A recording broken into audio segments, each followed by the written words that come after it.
খুব বেশি কষ্ট করে আপনাকে একটা গল্প শোনাতে হচ্ছে এবং এই গল্পগুলো প্রতিদিন চেঞ্জ হচ্ছে। সেটা ডিজিটাল অ্যারেস্ট হতে পারে, সেটা ইনভেস্টমেন্ট স্ক্যাম হতে পারে, সেটা মানি ট্র্যাপ হতে পারে। স্যার যে স্টোরিগুলো বলেন, এই স্টোরিগুলো শুধু চেঞ্জ হচ্ছে, বাকি বিষয়টা কিন্তু মোটিভ দুটো। একটা হচ্ছে আপনাকে ফিনান্সিয়ালি লস করা, আর একটা হচ্ছে আপনার সোশ্যাল রেপুটেশন লস করা। তো যেটা হচ্ছে ফিনান্সিয়াল যে ফ্রড আমরা যেটা বলছি, এই ফিনান্সিয়াল ফ্রড মূলত যেটা আমরা বলছি সাইবার এর ভাষায় বলছি সোশ্যাল ইঞ্জিনিয়ারিং। এখানে কাস্টমার বা মানুষের বিহেভিয়ার, মানুষের তারা কিছু ট্যাকটিক্স, তারা সোশ্যাল স্টাডি করছে, রাদার বলা যায় সাইকোলজিক্যাল স্টাডি। তো প্রত্যেকটা মানুষের বিহেভিয়ারাল অ্যাপ্রোচকে ওরা স্টাডি করে সেই মতো তারা কিন্তু স্টোরি বলবো যে মার্কেটে ছাড়ছে এবং খুব পাতি ভাবে আমরা যেটা বলি বোকা উল্লু বানানো, বুদ্ধু বানানো। এটাই হচ্ছে কিন্তু এখন এই মুহূর্তে দাঁড়িয়ে সাইবারের ট্রেন্ড। তো এবার আমি মূলত ফিনান্সিয়াল ফ্রড যেগুলো হচ্ছে, কি কি প্যাটার্ন হচ্ছে, কিরকম ভাবে গল্প শোনাচ্ছে, সেগুলোই আলোচনা করব। কারণ এই গল্পগুলো শুনে বিশ্বাস করা যাবে না। কারণ আমরা প্রথমে প্রত্যেকটা জায়গায় অ্যাওয়ারনেস প্রোগ্রাম শুরু করার আগে আমাদের একটা মেইন লাইন থাকে, prevention is better than action, a good defence is the best offence. তো সবাইকে এখানে উপস্থিত যারা আছেন প্রত্যেককে অনুরোধ, এই যে গল্পগুলো প্রথমে যেমন ডিজিটাল অ্যারেস্টের প্রসঙ্গ উঠেছে, ডিজিটাল অ্যারেস্ট একটা আপসার্ড থিং যার বাস্তবে কোনো অস্তিত্বই নেই। আপনি আপনার বাড়িতে ফ্রিলি মুভ করছেন, আপনি খাবার খাচ্ছেন, অথচ ইউ আর অ্যারেস্টেড ডিজিটালি। এবং স্যার যেটা বলেছেন আগেও যে এই ডিজিটাল অ্যারেস্টের নামে আপনি যে পেমেন্ট করছেন সেটাও কিন্তু কাইন্ড অফ ব্রাইব বা ঘুষ দেওয়া। তো আলটিমেটলি সমস্ত এই যে স্টোরিগুলো শোনা যাচ্ছে, যেমন আমি প্রথমেই বলবো ইনভেস্ট সব থেকে এখনো পর্যন্ত বেশি রিপোর্টেড ক্রাইমের মধ্যে রয়েছে ইনভেস্টমেন্ট স্ক্যাম। এক্ষেত্রে ক্রিমিনালকে খুব বেশি এফোর্ট দিতে হয় না। আপনার বিভিন্ন রকম হোয়াটসঅ্যাপ, টেলিগ্রাম, বিভিন্ন গ্রুপগুলোতে বিভিন্ন লিঙ্ক, যেগুলো অরিজিনাল অনেক, যেমন গ্রো, অ্যাঞ্জেল, বিভিন্ন রকম অ্যাপ্লিকেশন রয়েছে ইনভেস্টমেন্ট অ্যাপ্লিকেশন। এই অ্যাপ্লিকেশনগুলোর মতো সেম সিমিলার অ্যাপ্লিকেশন যেগুলো ফ্রডস্টার আপনাকে প্রোভাইড করতে পারে। কিন্তু মজার কথা হচ্ছে যে এই ক্রাইমের ক্ষেত্রে আমরা কি করছি, যে দেখা যাচ্ছে যে সিমিলার অ্যাপ্লিকেশন, কিন্তু অ্যাপ্লিকেশনে গিয়ে আমরা ইনভেস্ট করার পরিবর্তে যেখানে গ্রুপে আমাকে আননোন কলার হোক বা আননোন গ্রুপ অ্যাডমিন হোক, সে ইনস্ট্রাকশন দিচ্ছে আপনি পার্টিকুলার এই ব্যাংক অ্যাকাউন্টে টাকাটি ট্রান্সফার করুন। তো আগে ইনভেস্ট করার আগে আপনি ইনভেস্টমেন্ট সম্পর্কে স্টাডি করুন, ক্রস চেক করুন, আপনি যে প্ল্যাটফর্মে ইনভেস্ট করছেন সেটা আরবিআই রেজিস্টার্ড কিনা সেগুলো ভেরিফাই করুন। প্রত্যেকটা মুহূর্তে ক্রস চেক করুন যে আপনি যেখানে ইনভেস্ট করছেন সেটা আদৌ জেনুইন প্ল্যাটফর্ম কিনা। এর কারণ আপনার হার্ড আর্ন মানি যে কোনো সময় জাস্ট ফ্র্যাকশন অফ সেকেন্ডে মাল্টিপল লেয়ারে ট্রেল হয়ে জাস্ট ড্রেন আউট হয়ে যাবে এবং ক্রাইম হয়ে যাওয়ার পর সেখান থেকে অ্যাকশনের জায়গা থেকে সেটা যত বেশি কমপ্লিকেটেড, তার থেকে ক্রাইমটাকে প্রিভেন্ট করা অনেক বেশি। কারণ আপনার পয়সা চলে গেলে সেটা ফেরত পাওয়াটা তো একটা আইনি প্রক্রিয়া বা পদ্ধতির মধ্যে পড়ছে, তারপর আসামি অ্যারেস্ট হলো, সেটাও একটা আইনি প্রক্রিয়া। কিন্তু যেটা চলে গেল এবং সেই মুহূর্ত যে আপনাকে সাফার করতে হচ্ছে, তো সেই জন্য প্রত্যেককে অনুরোধ যে এগুলো প্রত্যেকটা ইনভেস্টমেন্ট যে অ্যাপ্লিকেশন আপনি দেখছেন বা কোনো আননোন গ্রুপ, আননোন যে কোনো প্ল্যাটফর্ম থেকে ইনভেস্ট করার আগে কিন্তু 10 বার ভাবুন। এছাড়াও এই ইনভেস্টমেন্ট স্ক্যামের সাথে একটা লিঙ্ক, এটা ইনিশিয়ালি প্রথম দেখা যাচ্ছিল খুব বেশি পরিমাণে রিপোর্ট হতে, সেটা হচ্ছে জব ফ্রড। এবং কখনো কখনো এই জব ফ্রড আর ইনভেস্টমেন্ট স্ক্যামটা প্রায় ইন্টারলিঙ্ক চলছিল। যদিও এখন এই জব ফ্রড স্ক্যামটা তুলনামূলকভাবে রিপোর্টের সংখ্যা একটু কমেছে। তো জব ফ্রড খুব স্বাভাবিক যে আমাদের এই মুহূর্তে কিন্তু ওভারঅল ইন্ডিয়াতে আনএমপ্লয়মেন্ট অনেক বেশি। তো এই ফ্যাক্টরটা কিন্তু অনেক বেশি সোশ্যাল এই বিহেভিয়ার স্টাডি করে কিন্তু এই পয়েন্টটাকে, এই বিগ পয়েন্টটাকে কাজে লাগিয়ে, কারণ প্রত্যেক মানুষ, তারপর আফটার কোভিড সিচুয়েশন অনেক মানুষ কাজ হারিয়েছে, তো এই জায়গাটাকে কিন্তু সেন্সেশন হিসেবে কাজে লাগিয়েছে সাইবার ক্রিমিনাল। তো ঘরে বসে কাজ, কি কাজ না, আপনি ইউটিউবে কিছু ভিউজ সাবস্ক্রাইব করবেন, হোটেল রিভিউ এবং প্রচুর স্টুডেন্টরাও এরকম রিপোর্ট করতে গেছে যে ম্যাডাম আমি জব অফার পেয়েছিলাম, আমার কাজ ছিল হোটেল রিভিউ দেওয়া। তো আমি অনেক কমপ্লেন্টকে জিজ্ঞেসও করেছি যে আপনি সত্যি সেই হোটেলগুলো ভিজিট করেছেন যেগুলোর আপনি রিভিউ দিচ্ছেন, যে সেই হোটেলের খাবার ভালো বা আপনি স্টে করেছেন? তো না, সেই হোটেলগুলো আদৌ বাস্তবে ফিজিক্যালি এক্সিস্ট করে কিনা আমরা জানি না। শুধু ঘরে বসে আমি স্ক্রল করে একটা লাইক শেয়ার ভিউ দিয়ে খুব নিমেষে আমি অনেক বেশি টাকা রোজগার করতে পারছি। এই যে কন্টেন্ট, এটা ভীষণই অ্যাবসার্ড, কিন্তু ওই মোমেন্টে দাঁড়িয়ে এই স্টোরিটা আমরা খেয়ে ফেলছি। তো যে কারণে খুব নিমেষের মধ্যে ক্রিমিনালকে খুব বেশি এফোর্ট, খুব বেশি সফটওয়্যার, খুব বেশি টেকনোলজি কাজে লাগাতে হচ্ছে না। নিমেষের মধ্যে টাকা পয়সা কিন্তু হাওয়া করে দেওয়ার জন্য এই গল্পগুলো খুব যথেষ্ট। অ্যাপ ডাউনলোড বা ফিশিং, এখানে সাইবার ক্রিমিনাল কিছুটা সাইবার টেকনোলজি ইউজ করে, কিন্তু খুবই সাধারণ এবং পাতি। স্যার যেমন বলেন কোনো আননোন নাম্বার, এখন কিন্তু আর ওই ওটিপি শেয়ারে যেমন জামতারা জ্ঞান আগে বেশি, এটা আমরা মুভি যারা দেখেছি, আমি জানি না এখানে কারা কারা দেখেছেন, তো যদি দেখে থাকেন তাহলে দেখবেন ওখানে এই ওটিপি শেয়ার এটা অনেক বেশি কি বলবো প্রিমিটিভ মেথড, বা এই মেথডে এখন আর কিন্তু বেশি লোক ফোন করে বলেন আপনি ওটিপি শেয়ার করুন, কারণ মানুষ ওটিপিটা সম্পর্কে অনেক বেশি জেনে গেছে। তো তারা আমাদের একটা ওয়ার্ড ইউজ করবে, কিন্তু আলটিমেটলি আপনি ওটিপি শেয়ার করছেন। তো এটাই মানে সাইকোলজি, সোশ্যাল সাইকোলজি, মানুষের বিহেভিয়ার, মানুষের প্রতিদিন এই যে চেঞ্জিং বিহেভিয়ার, এগুলো যত বেশি আমাদের ডিজিটাল ওয়ার্ল্ডের সাথে সাথে চেঞ্জ হচ্ছে, সাইবার ক্রিমিনাল এই ধরনের ওয়ার্ডগুলোও চেঞ্জ করছে। তো আলটিমেটলি কোনো আননোন জিনিস, সেটা আননোন ফ্যাক্ট হোক, আননোন পারসন হোক, আননোন অ্যাপ, লিঙ্ক যাই হোক না কেন, আননোন কোনো কিছু অ্যাকসেপ্ট করার আগে আপনি ক্রস চেক করুন। কুরিয়ার রিলেটেড ফ্রড, এই ফ্রডটা রাদার ফিনান্সিয়াল ফ্রডের আওতায় এসেছে, কখনো কখনো এটাকে আমরা সোশ্যাল মিডিয়া ফ্রডের মধ্যেও পেয়েছি।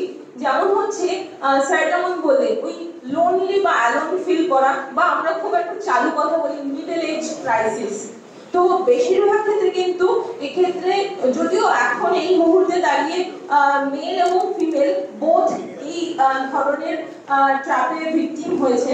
তো মূলত যেটা থাকে যে এই মাঝখানে এটা খুব বেড়েছিল, এই ধরনের ক্রাইমের রিপোর্টের সংখ্যা খুব বেশি করে পাওয়া যাচ্ছিল যে আপনার নামে একটি কুরিয়ার আছে, ফেডেক্স কুরিয়ারের পার্সেল, এবং সেই কুরিয়ারের মধ্যে কিছু ইললিগাল বা ইলিসিট প্রোডাক্ট রয়েছে, এবং কাস্টমস অফিসে এই প্রোডাক্টগুলিকে সিজ করা হয়েছে, আপনার নামে স্পেসিফিক কেস স্টার্ট হয়েছে। এবং মানুষ শুধু ভয় পেয়ে, এই ক্রাইমের পিছনে কিন্তু খুব বড় কিছু নেই কন্টেন্ট, শুধু ভয় আর লোভ। এক হচ্ছে ভয় পাওয়া যাবে না, আর লোভে পড়া যাবে না। তো যদি আমার নামে পার্সেল আছে, আমি একে ভেরিফাই করে আদৌ আমি কেউ পার্সেল অর্ডার করেছি, আদৌ পার্সেল অর্ডার করেছি কিনা সেগুলি ক্রস চেক করা। আর এই পার্সেলটা দুরকম ভাবে পার্সেলের স্ক্যামটা হচ্ছিল। সেটা হচ্ছে এক, যে হানি ট্র্যাপ, কারোর সাথে দূর বিদেশে বন্ধুত্ব হয়েছে, সে ভ্যালেন্টাইন ডে হোক বা কোনো একটা অকেশন, সেলিব্রেশন, বার্থডের জন্য আপনাকে গিফট পাঠাচ্ছে, এবং লাস্টে ওই আপনার গিফটের মধ্যে এই প্রোডাক্ট আছে যেগুলো কাস্টমস আপনাকে করছে, তো আপনাকে পেমেন্ট করতে হবে।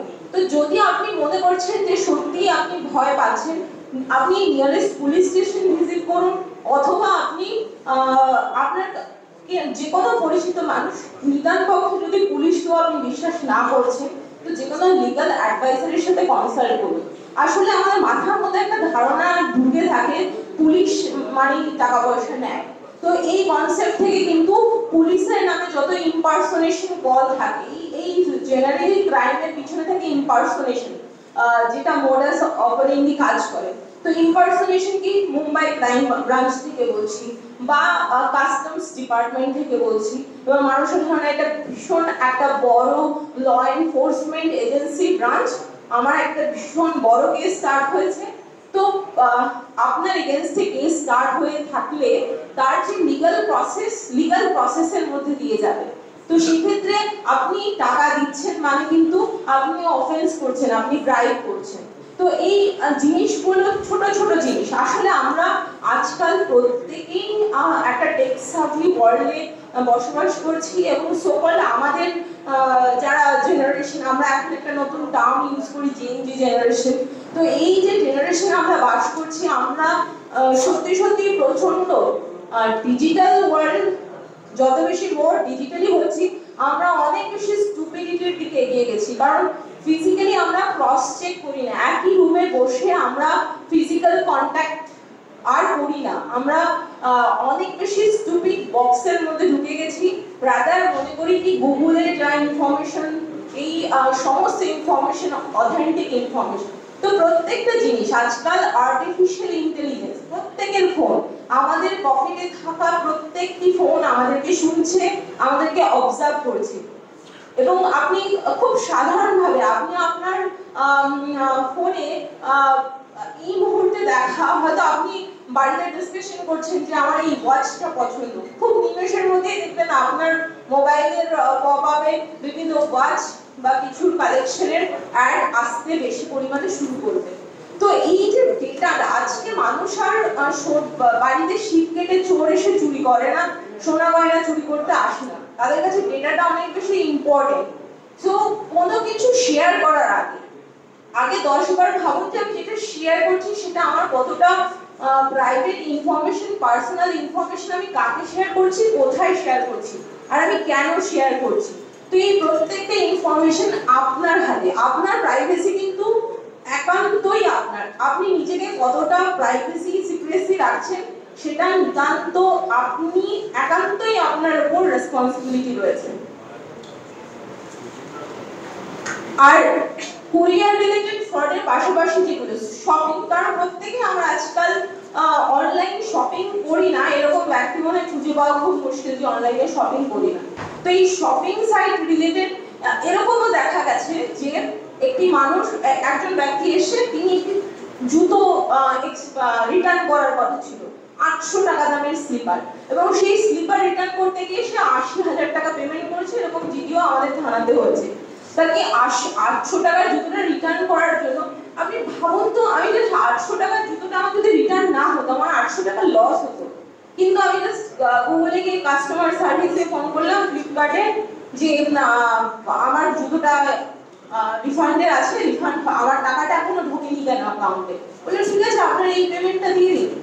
আমি রিফান্ডের জন্য ফোন করছি, কিন্তু আমি পেমেন্ট শুরু করছি, মাল্টিপল টাইম পেমেন্ট করতে করতে 80,000 পেমেন্ট করে তারপর থানায় এসে বলছি যে আমার জাস্ট একটা জুতো রিফান্ড করা ছিল। ভাবুন 80,000 দিয়ে কতগুলো জুতো কেনা যেতে পারতো। সো অ্যাকচুয়ালি ভেবে দেখুন, স্টোরিগুলো কিন্তু খুব বেশি, তার জন্য বুদ্ধিমান হওয়া কি খুব জরুরি।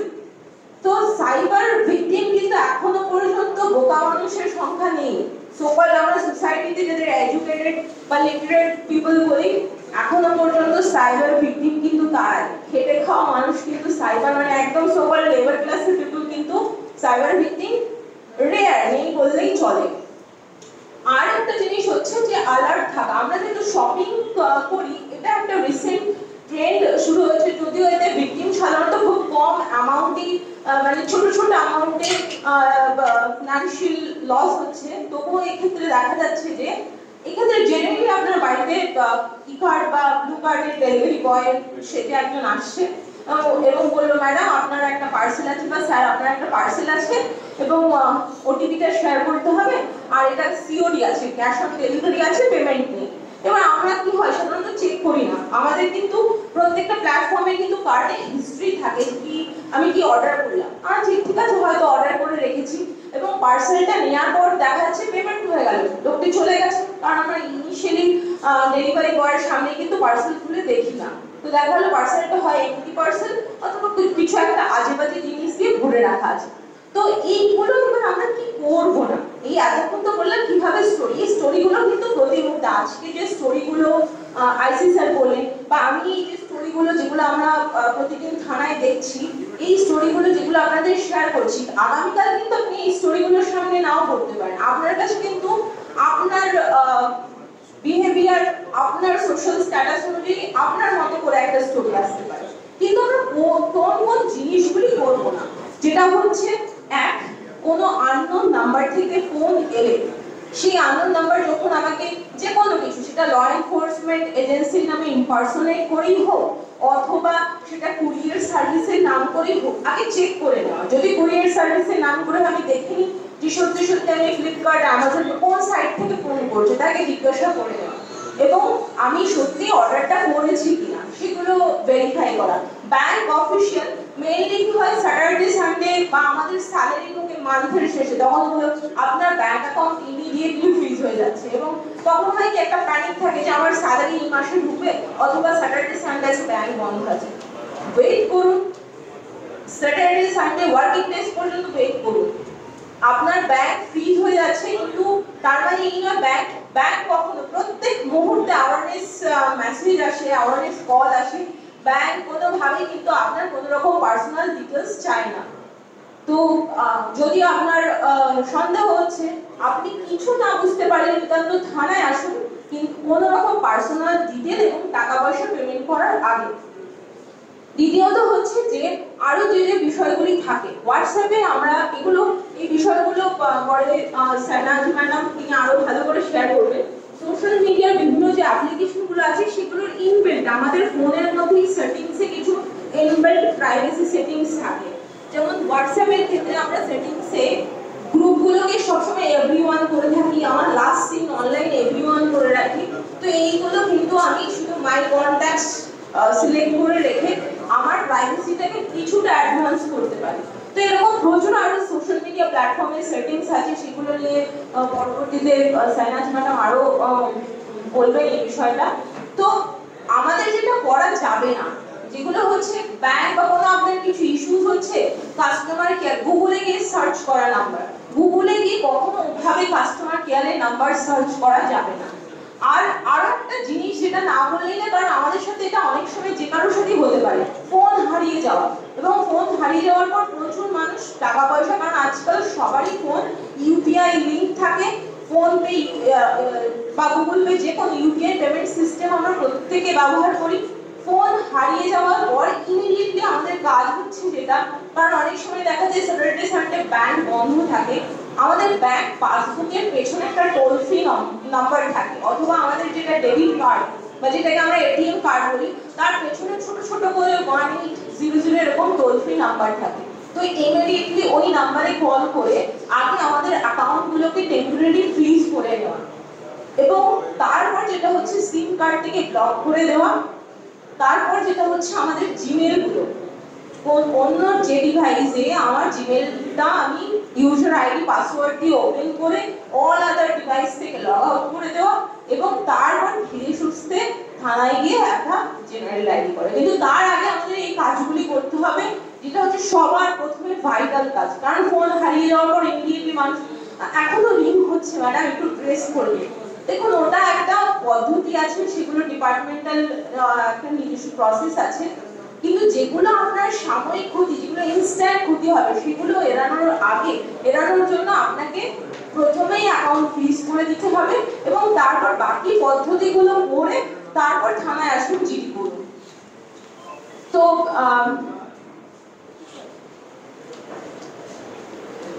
মোটামুটি যেই ক্রাইম বা যত ধরনের ক্রাইমগুলোর কথাই বলা হলো, সবগুলোর ক্ষেত্রে যে স্টোরিটা আপনি শুনছেন, মোট কথা স্টোরি শুনে স্টোরিটাকে বিলিভ করা যাবে না। কোনো আননোন পার্সন, সেটা হোয়াটসঅ্যাপ গ্রুপ, টেলিগ্রাম লিংক, আর সেটা ফেসবুক হোক, যে কোনো জায়গা থেকে আপনি যেটাই পাচ্ছেন তার অথেন্টিসিটি আগে যাচাই করুন, ক্রস চেক করুন।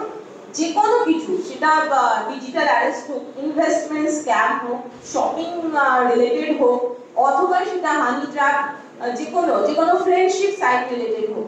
তো যদি এই রিগার্ডিং আপনাদের সত্যি কোনো কোয়ারি থাকে বা কোনো ডাউটস থাকে, আপনারা কোয়ারি করতে পারেন সেশনের পরে। তার আগে আমি সাইনাজকে বলবো সোশ্যাল মিডিয়া রিলেটেড যে জিনিসগুলো সাইনাজ শেয়ার করবে।